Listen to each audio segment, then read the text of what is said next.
Bonjour à tous, tendance dans le vert ce matin à la Bourse de Paris. Les regards des investisseurs sont largement tournés vers les États-Unis aujourd'hui.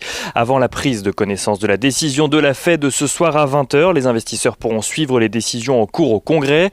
Celle-ci progresse sur deux sujets. Le premier sujet est essentiel pour le second. Il s'agit d'accorder des financements supplémentaires au gouvernement afin d'éviter un shutdown qui interviendrait faute d'accord vendredi à minuit.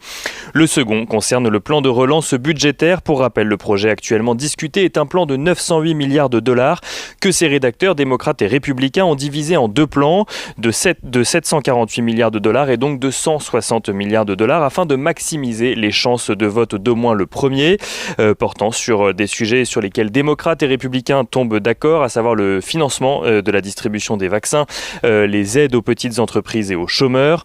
Sur ce premier volet, le leader républicain au Sénat, Mitch McConnell, principal opposant au plan global dans un premier temps, s'est finalement déclaré optimiste hier sur la possibilité de parvenir à un accord.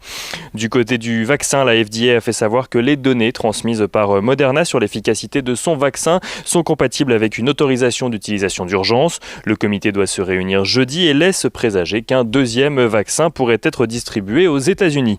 Du côté des valeurs à présent à la Bourse de Paris, les bancaires continuent leur progression. La BCE a autorisé hier le retour des dividendes pour les banques de la zone euro, tout en appelant à la mesure. Celles-ci vont donc pouvoir verser des dividendes limités à leurs actionnaires, même si le dégel des dividendes reste encadré par des règles strictes.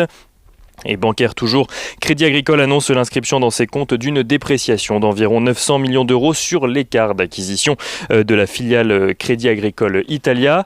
Et BIC annonce de son côté l'acquisition de Rocketbook pour un montant de 40 millions de dollars.